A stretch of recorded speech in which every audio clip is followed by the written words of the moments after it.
Assalamualaikum warahmatullahi wabarakatuh. Selamat malam semuanya teman-teman. Selamat datang kembali di channel kesayangan kita, channel Lilo Extreme. Dan pada kesempatan malam hari ini semoga semua teman-teman di rumah selalu dalam keadaan sehat walafiat tanpa kekurangan satu apapun. Amin amin ya robbal alamin. Dan pada kesempatan yang baik ini kita akan membawakan satu kisah yang berasal dari Purwodadi, Jawa Tengah. Yang mana kisah ini ditulis oleh salah satu penulis asal Purwodadi, Jawa Tengah, yaitu Mas Oji Pamungkas. Dan gak pakai berlama-lama, sebelumnya saya mengucapkan terima kasih kepada seluruh teman-teman yang selalu mendukung channel kami dan selalu setia bersama kami. Karena kehadiran teman-temanlah kami selalu bersemangat berkarya di setiap harinya. Dan kita langsung masuk saja ke dalam kisahnya. Mode horor. Misteri cincin akik milik kakek Dito.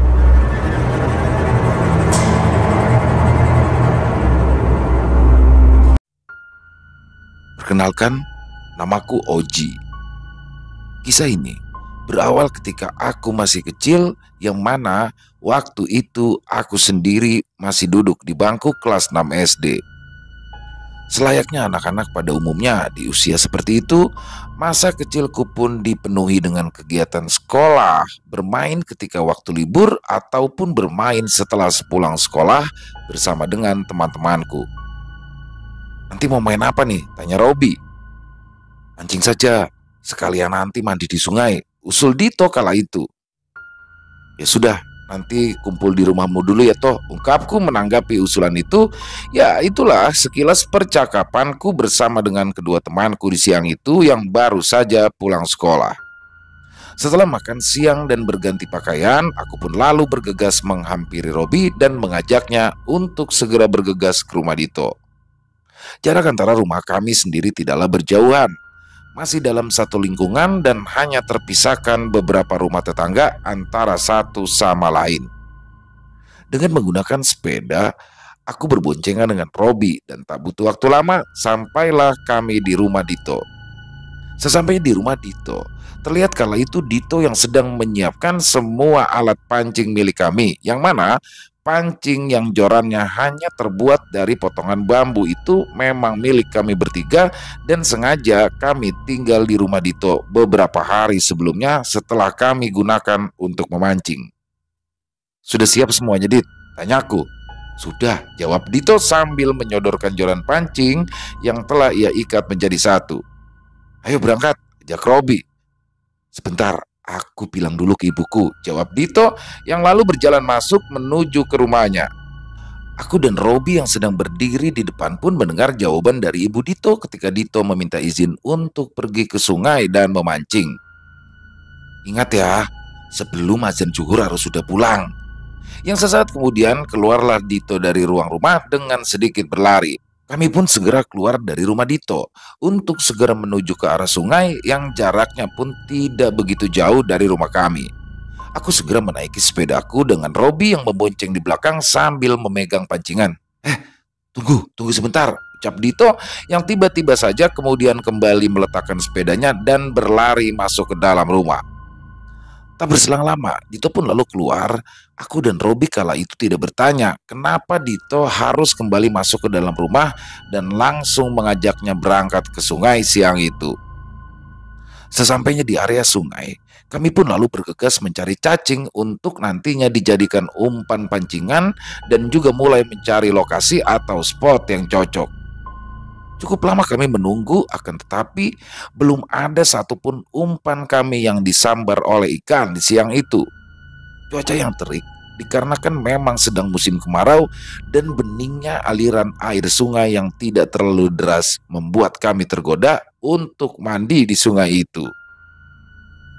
Aku, Dito dan Robi pun bergegas melepaskan kaos yang kami kenakan dan segera menceburkan diri untuk menikmati segarnya aliran di sungai. Ya, segarnya air sungai siang itu membuat kami pun lupa waktu dan juga pesan dari Ibu Dito yang mana kala itu waktu zuhur sudah berlalu. Akan tetapi kami pun tetap saja asik bermain air, bahkan kami pun saat itu lupa akan pancingan yang telah kami pasang. Pulang yuk, Nanti dicariin, ucap Robi yang seketika membuatku teringat akan pesan dari ibunya Dito kepada Dito agar kami semua pulang sebelum azan zuhur. Kami bertiga pun bergegas naik dan mengambil pakaian kami masing-masing untuk kemudian segera pulang ke rumah. Akan tetapi, ketika Dito mengambil kaosnya yang kala itu ia letakkan di atas sebuah batu besar, tiba-tiba terlihatlah benda kecil berwarna merah yang jatuh tepat di bawah kaki Dito. Apa itu, Dit? Tanyaku spontan. Cincin, jawab Dito sambil memakai kaosnya. Aku pun lalu bergegas mengambil cincin yang terjatuh di bawah kaki Dito dan sesaat mulai memperhatikannya. Ya, ternyata cincin tersebut adalah sebuah cincin akik, akan tetapi ada yang menarik dari cincin akik milik Dito. Yang mana? Batu akik berwarna merah tersebut memiliki corak seperti mata bulat, ya seperti mata kucing yang di dalamnya berwarna hitam beradu dengan warna emas. Ini cincin siapa, Dit? Tanyaku kembali sambil terus mengamati cincin akik milik Dito yang kini telah terpasang di jari jempolku.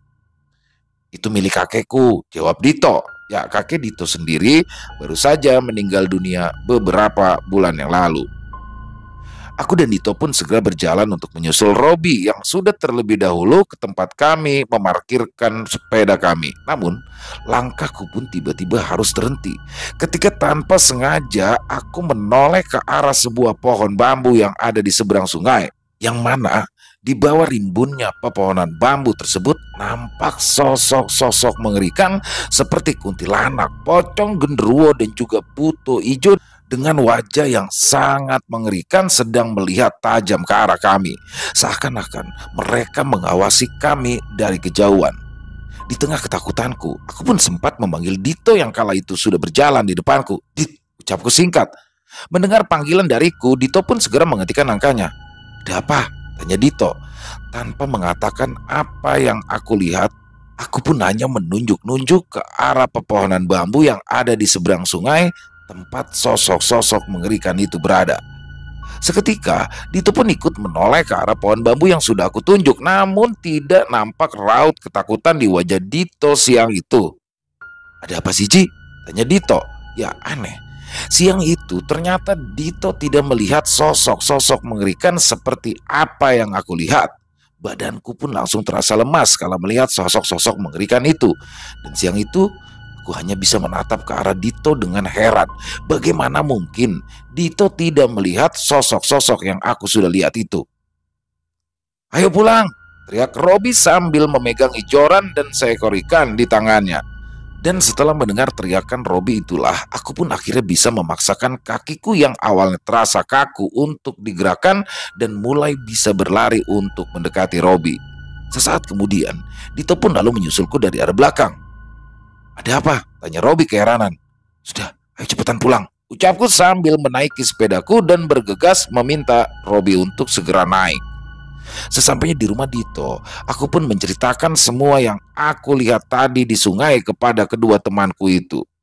Mendengar ceritaku, Dito pun di sini tidak percaya karena memang ia sendiri tidak melihat apapun ketika tadi aku menunjukkan penampakan sosok-sosok mengerikan di pepohonan bambu tersebut padanya. Sedangkan Robi sendiri terlihat raut wajahnya ketakutan setelah ia mendengar ceritaku.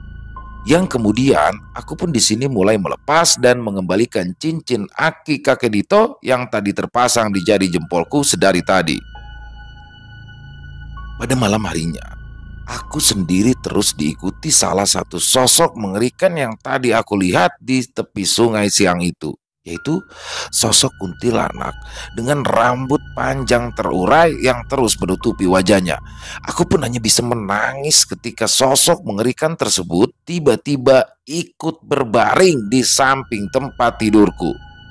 Dari kain putih lusuh yang ia kenakan sesekali mengeluarkan aroma busuk dan juga terkadang aromanya berganti dengan aroma wangi bunga melati. Sedangkan ayah, ibu dan juga kakakku sendiri yang mendengar tangisanku kala itu segera menghampiriku di dalam kamar. Ibu yang panik pun di sini langsung menggendongku. Ya, mereka semua terlihat bingung kala menatapku menangis dan sempat bertanya, "Ada apa?" Namun, ketika aku mengatakan kalau ada hantu dan menunjuk ke arah lemari yang ada di sudut kamar tempat kuntilanak itu berdiri, mereka semua terlihat bingung dan mereka berkata jika tidak ada apa-apa. Namun, mereka ternyata juga bisa mencium akan aroma wangi melati yang sesekali bercampur dengan aroma busuk tersebut. Melihat keanehan yang sudah aku alami, ayahku pun lalu segera menyuruh kakakku untuk pergi ke rumah kakek dan memintanya untuk datang melihat keadaanku.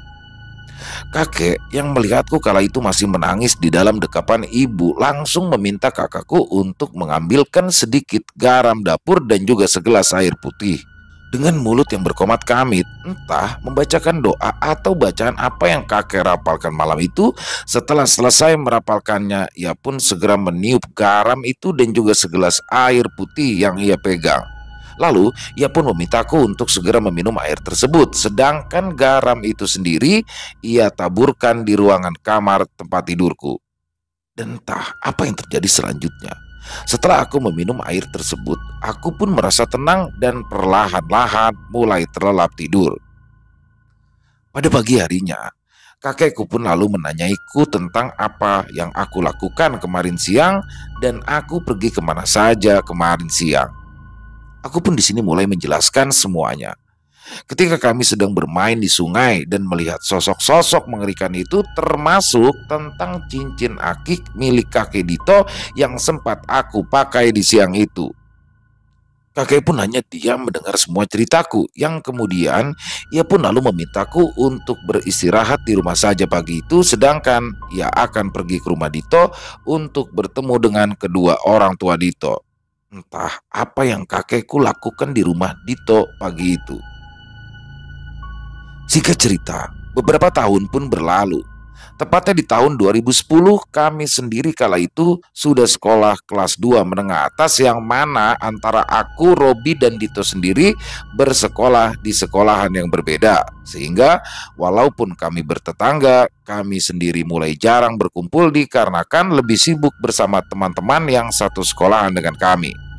Akan tetapi, di suatu siang, tanpa sengaja aku yang hendak keluar rumah bertemu dengan Dito yang kebetulan lewat di depan rumah. Yang akhirnya kami pun sepakat untuk kumpul-kumpul di rumah Robi setelah menelpon Robi untuk memastikan kalau pagi itu ia ada di rumah. Kami pun lalu bergegas menuju ke rumahnya.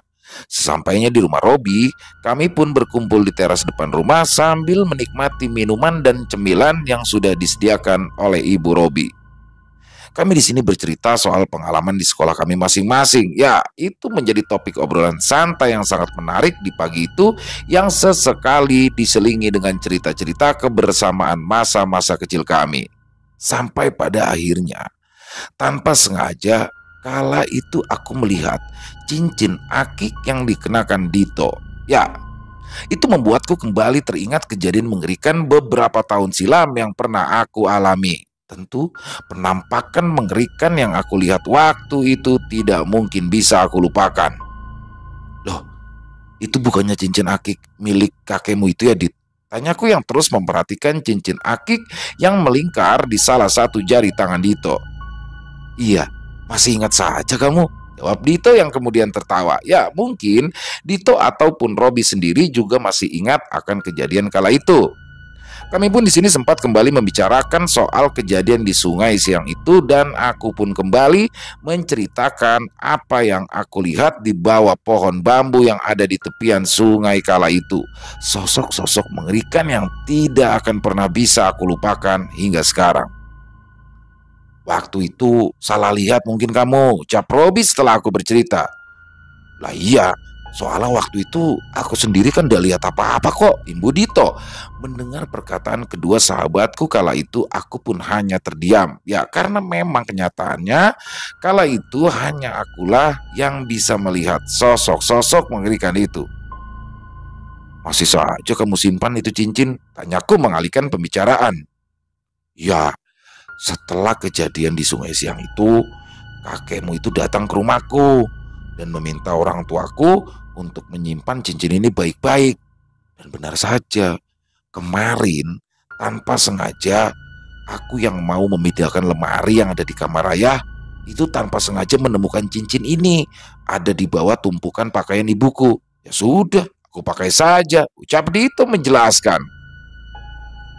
Aku pun yang mulai menyadari jika cincin akik itu bukanlah cincin akik sembarangan, sengaja mengompor-ngompori Dito untuk tetap memakai cincin akik tersebut.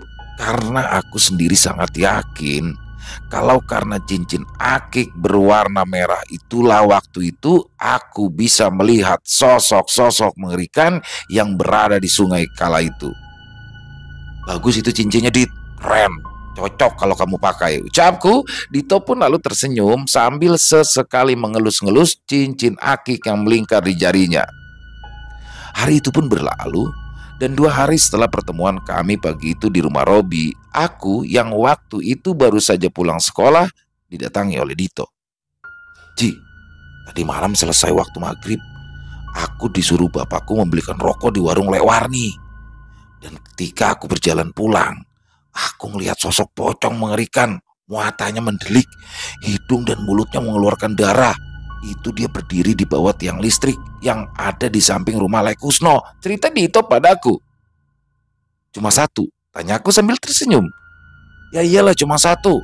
Satu saja sudah bikin jantungku hampir copot. Apalagi kalau banyak, jawab Dito dengan muka sedikit jengkel atas pertanyaanku itu. Dito pun di sini lanjut bercerita. Kalau yang membuat ia lebih jengkel adalah sikap dari bapaknya yang mana tadi malam ia yang baru saja pulang dari warung setelah membelikan rokok untuk bapaknya. Bapaknya melihat ia yang masuk ke dalam rumah sambil berlari ketakutan. Bukannya menanyakan apa yang menyebabkannya ia lari, justru bapaknya langsung meminta rokok yang baru saja ia beli. Sambil menyodorkan rokok yang dipegangnya, Dito pun kala itu memberitahukan kepada bapaknya kalau ia baru saja melihat sosok pocong. Akan tetapi, respon dari bapaknya Dito justru membuat Dito kesal. Makanya, jangan pernah tinggalkan sholat 5 waktu, sering-sering ngaji, biar tidak diganggu demit, ucap Dito menirukan ucapan bapaknya malam itu. Ucapan bapakmu itu benar, jawabku yang kemudian tertawa terbahak-bahak. Dito sendiri menjelaskan kalau malam itulah pertama kali dalam hidupnya ia melihat makhluk halus secara langsung. Sedangkan pandanganku sendiri kala itu masih terfokus melihat ke arah tangan atau jari Dito, yang mana di salah satu jari tangan Dito terlihat masih melingkar cincin akik peninggalan dari kakeknya.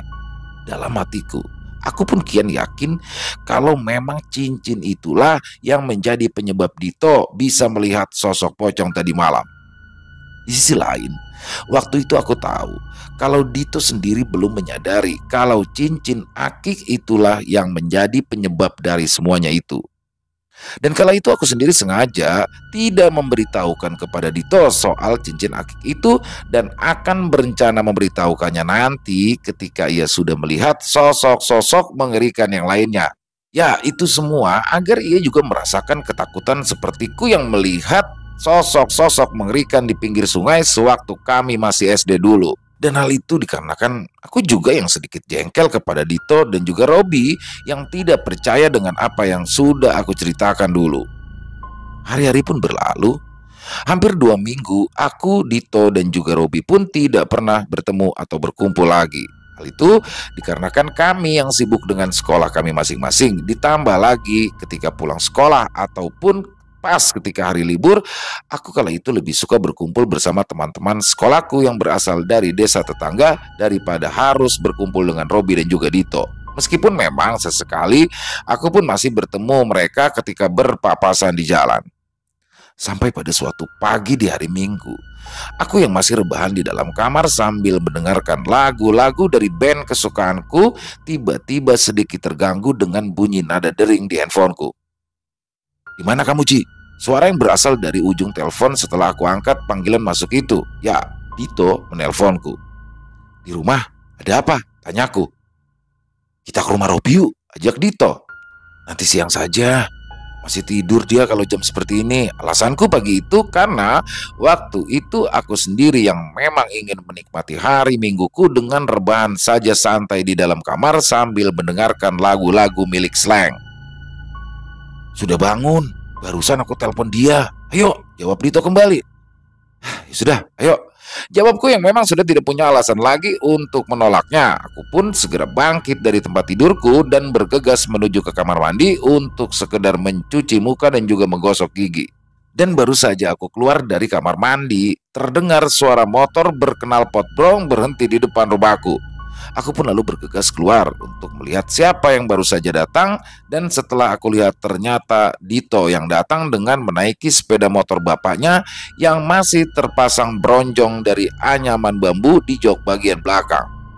Bronjong sendiri di daerah kami yaitu sebuah wadah yang terbuat dari anyaman bambu yang diletakkan di jok sepeda motor bagian belakang yang gunanya untuk membawa suatu barang. Sebentar, aku keluarin motor dulu, ucapku yang hendak kembali masuk untuk mengambil kunci motor. Alah nggak usah, sini aku bonceng, ucap Dito. Loh, emangnya aku kambing, mau kamu boncengin di atas bronjong, ucapku kesal. Alah udah nggak apa-apa, deket toh, pasti nyaman. Soalnya ini motor Supra rasa Avanza. Jawab Dito kembali dengan senyum tengilnya. Dan lagi-lagi aku pun hanya bisa mengalah dan menuruti apa saja yang dikatakan Dito. Tak butuh waktu lama, sampailah kami di rumah Robi. Yang mana pagi itu, Robi pun sudah duduk di kursi depan rumah dengan 3 gelas teh hangat dan juga toples yang berisikan cemilan di meja yang ada di hadapannya. Karena Robi sendiri tahu kalau kami akan ke rumahnya pagi itu. Aku itu kemarin baru ngelihat penampakan lagi, ucap Dito yang kemudian duduk di salah satu kursi kosong yang tersedia. Penampakan apa maksudmu? Tanya Robi. Karena memang Dito sendiri belum pernah bercerita ke Robi sebelumnya soal penampakan pocong yang ia lihat di samping rumah Lewarto. Memangnya kamu lihat penampakan apa lagi? Tanyaku yang penuh penasaran.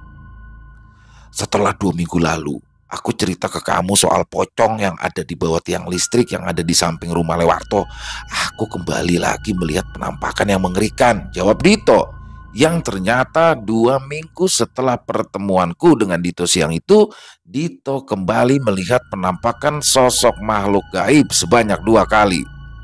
Yang mana suatu sore, ia yang sedang di belakang rumah untuk memberikan pakan ternak kambing milik orang tuanya tanpa sengaja melihat sosok genderuwo dengan matanya yang besar berwarna merah menyala dan juga taring yang menyeringai menatap ke arahnya. Bahkan bukan hanya satu, namun ada beberapa, dan makhluk-makhluk mengerikan itu terlihat sedang terduduk di atas pohon asam Jawa yang berukuran besar yang memang ada di belakang kandang kambingnya. Mendengar cerita dari Dito, awalnya aku tidak terlalu terkejut karena aku sendiri waktu itu memang sudah mulai tertarik akan hal-hal mistis dan sudah mulai mempelajari ilmu supranatural dari seseorang guru ahli spiritual. Dan penampakan seperti itu adalah hal yang biasa bagiku. Akan tetapi, cerita Dito soal penampakan yang kedua inilah yang membuat aku dan Robi bergidik ngeri. Dito kala itu bercerita kalau kisaran 3 hari yang lalu tanpa sengaja ia berpapasan dengan Lek Karyo di jalan. Waktu itu Dito yang dari kejauhan sudah melihat Lek Karyo yang sedang berjalan menuju ke arahnya sengaja berhenti karena Dito waktu itu penasaran dengan seseorang yang berjalan di belakang Lek Karyo tapi dengan wajah yang berlumuran darah. Akan tetapi ketika Lek Karyo sudah tepat berhadapan dengannya, Dito pun terkejut bukan kepalang, yang mana kala itu Dito melihat kalau sosok yang sedari tadi mengikuti Lek Karyo adalah sosok yang sangat mirip dengan Lek Karyo. Ya, sosok tersebut mengenakan baju dan juga celana yang sama dengan yang dikenakan oleh Lek Karyo. Hanya saja sosok tersebut mukanya rusak dengan darah segar yang terlihat terus mengalir sehingga membuat baju yang dikenakannya berwarna merah penuh darah. Melihat penampakan mengerikan itu, Dito pun hanya bisa melempar senyum tipis dari sapaan Lek Karyo karena mulut Dito seolah terasa terkunci untuk mengucapkan kata-kata. Mendengar cerita itu, sejenak aku dan Robi pun hanya terdiam dan merasa bergidik ngeri. Kamu mau tahu nggak, Dit? Itu semua dikarenakan cincin yang kamu pakai. Karena sampai saat ini aku masih ingat betul di mana semasa kita kecil dulu aku pernah melihat penampakan yang mengerikan di tepian sungai waktu itu, karena waktu itu aku baru memakai cincin milik kakekmu itu. Ucapku yang akhirnya memberitahukan Dito. Ya, karena aku sendiri merasa sudah cukup memberi pelajaran ke Dito, dan aku juga kasihan melihat Dito yang selalu saja melihat sosok-sosok mengerikan tersebut. Loh, apa benar begitu? Tanya Dito sambil mengamati cincin akik yang melingkar di jari tangannya. Sekarang begini, apa kamu sebelumnya pernah melihat makhluk-makhluk halus? Tanyaku kembali pada Dito. Mendengar pertanyaanku itu, Dito pun membenarkan kalau sebelumnya ia sendiri belum pernah melihat makhluk-makhluk halus. Dan hampir sebulan inilah ia baru seringkali melihat sosok-sosok mengerikan itu setelah ia memakai cincin akik milik almarhum kakeknya itu. Sesaat kemudian, Dito pun lalu melepaskan cincin akik tersebut dan meletakkannya di atas meja yang ada di hadapan kami. Nah, sekarang apa kalian sudah percaya dengan apa yang sudah aku lihat dulu? Atau mungkin kamu mau coba pakai cincin ini dulu, Robi? Lanjut tanyaku sambil sedikit tersenyum. Mendengar pertanyaanku, Robi pun hanya menggeleng-gelengkan kepalanya. Dari raut wajahnya terlihat kalau ia sendiri sudah mulai percaya akan kejadian yang sudah aku alami dulu. Dan entah kenapa, waktu itu justru akulah merasa masih penasaran dengan cincin akik milik kakek Dito. Akhirnya aku pun meminjamnya untuk aku pakai beberapa hari.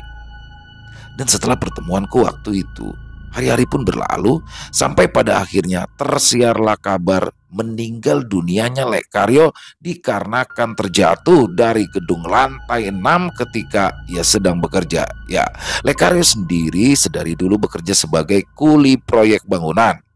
Meskipun waktu itu aku tidak melihat keadaan jenazah Lekario karena walaupun kami tinggal di desa yang sama, akan tetapi rumah kami sedikit berjauhan. Menurut kabar yang beredar dari para tetangga, kondisi dari Lekario kala itu sangat mengenaskan. Ya, kepalanya hancur serta tangan kanannya patah karena insiden kecelakaan kerja tersebut. Dan akibat dari parahnya luka yang ia derita sehingga menyebabkan ia harus meninggal dunia di tempat. Aku yang mendengar kabar itu pun langsung teringat cerita Dito beberapa hari sebelumnya, yang waktu itu Dito bercerita kalau ia sempat melihat Lekario yang berjalan diikuti sosok mengerikan yang mirip dengan Lekario tapi dengan wajah yang rusak dan berlumuran darah. Sedangkan aku sendiri yang waktu itu masih memakai cincin milik almarhum kakeknya Dito sempat menanyakan kepada guru spiritualku akan apa hodam yang menempati cincin akik itu. Dan atas bimbingan dari beliaulah, aku pun akhirnya tahu sosok atau hodam yang menjadi penghuni cincin akik tersebut, yang mana di suatu malam aku bermimpi bertemu dengan sosok kakek tua berjenggot panjang dan berambut putih sedang duduk-duduk di atas batu besar dengan tongkat kayu yang tertancap di sampingnya. Dan sosok tersebutlah yang menjadi hodam cincin akik antik ini. Dan karena cincin akik itu pula, aku pun juga sering melihat penampakan sosok-sosok makhluk halus seperti genderuwo, pocong, kuntilanak, dan juga lain-lain. Akan tetapi, kali ini aku akan menceritakan kejadian yang menurutku sangat menarik untuk dikisahkan. Ya, salah satunya pada suatu pagi, aku yang kala itu hendak berangkat sekolah, dan suasana desa kala itu sangat sepi karena memang warga desaku sendiri mayoritas bekerja sebagai petani. Di pagi hari itu, warga desa sudah pergi ke sawahnya masing-masing dan sibuk dengan pekerjaan mereka. Tanpa sengaja, di pagi itu aku melihat dua orang anak yang kepalanya botak, berwajah pucat, dan hanya terlihat memakai kain putih untuk menutupi bagian kemaluannya, sedang berjalan dengan kaki yang sedikit berjinjit keluar dari salah satu rumah tetanggaku. Sosok itu adalah tuyul. Terlihat dari kedua tangan tuyul itu membawa lembaran uang 20 dan 50 ribuan. Dan ketika aku berusaha mendekati mereka, mereka pun lalu berlari menjauh sambil sesekali berhenti dan tertawa hanya sekedar untuk mengejekku. Dengan mata mereka yang hanya terlihat berwarna putih polos itu, sengaja mereka pelototkan dengan senyum menyeringai ke arahku. Aku yang sudah tidak asing lagi dengan sosok makhluk gaib seperti itu, sebenarnya waktu itu aku ingin mengikuti kemana tuyul-tuyul itu akan pulang agar aku bisa tahu siapa pemilik dari mereka. Namun, ketika sampai di sebuah pertigaan, salah satu tuyul itu pun menjatuhkan uang 50 ribuan yang kala itu dipegang, yang kemudian mereka pun berlari dengan cepat yang entah pergi kemana. Aku pun waktu itu hanya bisa mengambil uang 50 ribu yang sudah dijatuhkan tuyul tersebut dan menyimpannya, lalu bergegas berangkat ke sekolah. Ketika jam istirahat sekolah, aku pun sempat menceritakan kejadian yang pagi itu aku alami kepada teman akrabku di sekolah. Akan tetapi ada keanehan, di mana aku yang hendak menunjukkan kepada temanku uang 50 ribu yang aku dapatkan setelah ditinggalkan tuyul itu tiba-tiba hilang dari saku celanaku. Padahal uang jajanku sendiri yang kusimpan di saku yang sama dengan uang 50 ribu itu masih ada. Singkat cerita, hampir 1 bulan itu aku memakai batu cincin tersebut. Aku yang sudah tahu akan soal cincin itu pun sempat ingin mengembalikan cincin itu kepada Dito, akan tetapi Dito kala itu menolaknya dan memintaku untuk menyimpannya saja. Aku yang memang waktu itu baru sekolah kelas 2 SMA namun sudah menyukai hal-hal berbau klinik pun memiliki guru spiritual dan sering mendatangi ataupun bahkan menginap di tempat-tempat keramat bersama guru spiritualku dan juga teman-teman yang lain. Akan tetapi banyak sekali perbedaan yang kurasakan setelah aku memakai cincin akik tersebut. Setiap kali aku mendatangi suatu tempat ataupun makam keramat, tak jarang aku bisa melihat sosok penghuni tempat keramat tersebut terlihat marah pada aku, di mana mereka selalu menampakkan wajah dan tatapan mengerikan yang seolah-olah tidak suka atas kedatanganku. Bahkan tak jarang aku pun mendapatkan serangan secara fisik seperti cakaran ataupun benda-benda seperti ranting kayu yang dilemparkan sosok penghuni tempat keramat yang aku datangi. Sampai pada suatu malam, aku dan beberapa teman seperguruanku yang malam itu sedang berkumpul di suatu sendang keramat untuk melakukan mendalami ilmu yang sudah kami pelajari. Kala itu, aku melihat keanehan pada satu temanku yang bernama Edo. Dan keanehan yang aku lihat mirip dengan apa yang Dito lihat pada sosok Lekario sebelum Lekario meninggal dunia beberapa minggu sebelumnya. Ketika kami semua sedang duduk-duduk santai di sebuah gazebo yang ada di lokasi sendang, kala itu aku melihat Edo sedang duduk di bagian sudut gazebo dengan bersandar di salah satu tiang gazebo tersebut. Nampak sosok yang mirip sekali dengan Edo yang sedang berdiri di belakangnya. Sosok yang menyerupai Edo itu sendiri memiliki wajah yang pucat pasi dan hanya terdiam memperhatikan Edo yang sedang mengobrol dengan teman-temanku yang lain. Melihat hal itu, seketika perasaanku pun menjadi tidak enak. Aku pun di sini kembali teringat akan kematian Lekario yang juga memiliki tanda-tanda yang sangat mirip seperti apa yang dilihat Tito. Waktu itu, aku sendiri berniat untuk menyampaikan tentang apa yang sudah aku lihat kepada guru spiritual kami, tapi entah kenapa waktu itu aku membatalkan niatan itu. Dan benar saja, 1 minggu setelahnya, aku mendapati kabar dari teman-teman seperguruanku kalau Edo meninggal dunia. Dan kami pun hari itu berangkatlah takziah bersama-sama ke rumah duka. Dan dari keterangan keluarga almarhum Edo, ternyata Edo sendiri meninggal dunia dikarenakan penyakit lambung kronis yang telah lama ia derita. Dan dari kejadian itulah aku pun kembali berencana untuk mengembalikan cincin akik itu kepada Dito. Namun lagi-lagi di sini Dito menolak karena ia sendiri sudah merasa ngeri untuk kembali menggunakan cincin tersebut. Sedangkan kedua orang tuanya sendiri sudah tidak pernah mau lagi untuk merawat benda-benda pusaka peninggalan kakek Dito, yang memang kakek Dito sendiri bisa dibilang salah satu orang sakti yang ada di desa kala itu. Sedangkan kedua orang tua Dito bisa dibilang orang yang taat dalam hal ibadah dan tidak mau mengurusi hal-hal klinik seperti itu. Hingga pada akhirnya, mau tidak mau, aku pun harus menyimpan cincin akik tersebut meskipun setelah peristiwa itu, aku tidak pernah lagi memakainya dan hanya menyimpannya saja di dalam sebuah kotak kecil bersama dengan benda-benda klinik lain yang memang aku miliki. Sampai pada akhirnya, Beberapa tahun pun berlalu, aku sendiri yang waktu itu terus belajar dan mencoba untuk terus mendalami ilmu kebatinan sehingga bisa dibilang sudah cukup paham ataupun sedikit ahli dalam hal-hal supranatural, melakukan sebuah kesalahan besar yang membuat aku merasa menyesal sampai saat ini. Dan mohon maaf untuk kesalahan yang aku perbuat sendiri di sini tidak bisa aku ceritakan kali ini. Yang pasti karena hal itulah di tahun 2018 aku pun akhirnya memutuskan untuk meninggalkan semua hal-hal ataupun perbuatan yang berbau klinik dan memilih untuk mendalami ilmu agama. Dan cincin akik itu pun ikut aku larung ke suatu sungai bersama dengan benda-benda klinik atau jimat yang aku miliki kala itu. Selesai. Wow, luar biasa. Kisah yang sangat menarik dan dibawakan apa ya? Ini kisah termasuk salah satu kisah santai ya. Maksudnya itu tidak terlalu yang menegangkan dan yang pastinya kami ingin selalu memberikan variasi ya kepada teman-teman agar tidak monoton.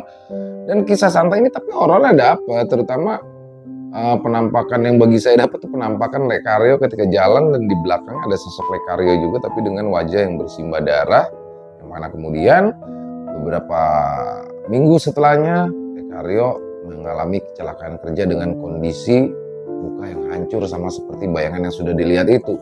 Luar biasa. Dan kisah ini adalah sebuah kisah nyata yang mana dialami sendiri langsung oleh sang penulis, yaitu Mas Oji Pamungkas. Jadi luar biasa kisahnya Mas Oji. Ditunggu lagi untuk kisah-kisah yang lainnya lebih menarik lagi, dan banyak sekali yang bisa kita ambil ya dalam kisah ini. Sekali lagi yang terakhir, terutama terakhir tadi, Mas Oji sudah meninggalkan hal-hal klinik ya, dia lebih mendalami ilmu agama. Sekarang kita harus menghormati ya pilihan dari Mas Oji, dan intinya memang ya agama lebih baik. Dan tapi kalau saya soroti adalah dari keluarga dari Dito ya, yang mana seharusnya barang-barang itu tidak dibiarkan begitu saja, tidak apalagi dipakai sama anaknya atau sampai dikasih ke orang yang mana orang ini bukan sebenarnya bisa akan takutnya membahayakan orang lain. Jadi mungkin ada cara-cara lain yang kalau orang Jawa tuh biasa dilarung. Jadi dilarung itu adalah mungkin buat teman-teman yang belum tahu ya, dilarungkan itu adalah sebuah cara menghanyutkan barang-barang tersebut, tapi dengan tahapan-tahapan ya, dengan ritual-ritual. Intinya barang-barang itu dihanyutkan di sungai atau yang biasanya dilakukannya di laut. Jadi memang antara sungai dan laut, intinya medianya air. Jadi tidak bisa ditemukan atau dipakai siapa lagi. Di sini yang takutnya kan Ditonya mengalami sesuatu yang tidak baik. Di situ mungkin hikmah baik yang bisa kita ambil sebagai orang tua.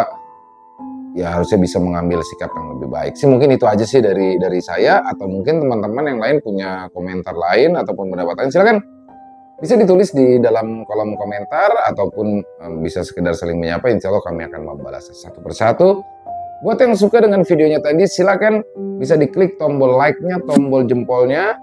Dan buat yang mungkin baru bergabung, halo, jangan lupa yuk yang baru bergabung diklik tombol subscribe-nya, dan jangan lupa lonceng notifikasinya dinyalakan agar teman-teman selalu mendapatkan notifikasi dari konten-konten yang akan kami upload selanjutnya. Jadi untuk channel ILO Extreme kami upload setiap malam, setiap jam 7 malam waktu Indonesia bagian Barat. Jadi kalau beda-beda ya, kalau buat teman-teman yang di Hong Kong, Taiwan, Malaysia, ada yang di Australia dan USA itu kan beda jamnya. Jadi jam 7 waktu Indonesia bagian Barat. Dan buat yang teman-teman mungkin yang mau kirim-kirim kisah yang bertemakan horor misteri, yang diangkat dari kejadian nyata, diangkat dari pengalaman pribadi. Jadi pribadi di sini nggak harus dari pengalaman diri sendiri ya, bisa dari pengalaman keluarga, dari saudara ataupun dari teman kita yang mana kita tahu bahwa itu adalah kejadian nyata. Silakan boleh dikirimkan ke nomor telepon kami yang ada di bawah sini. Dalam bentuk tulisan boleh, dalam bentuk rekaman suara boleh. Jadi senyamannya teman-teman aja. Dan buat yang sudah mengirimkan kisah, kami ucapkan terima kasih sebesar-besarnya. Dan sekali lagi buat teman-teman yang selalu setia mendukung channel-channel kami ucapkan terima kasih sebesar-besarnya. Karena kehadiran teman-temanlah kami selalu bersemangat dalam upload atau berkarya di setiap harinya. Dan Di akhir kata, saya Ilo mengucapkan permohonan maaf apabila dalam pembawaan kisahnya tadi ada kata-kata saya mungkin yang salah, atau mungkin ada kata-kata saya yang kurang berkenan di hati teman-teman. Saya mohon dibukakan pintu maaf yang seluas-luasnya, karena saya hanyalah manusia biasa, tempatnya salah dan dosa. Dan sampai jumpa lagi di konten-konten kami selanjutnya yang pasti tidak kalah ngerinya, yang pasti tidak kalah seramnya, masih bersama saya Ilo di channel Ilo Ekstrim. Salam sehat sukses selalu untuk kita semua. Wassalamualaikum warahmatullahi wabarakatuh.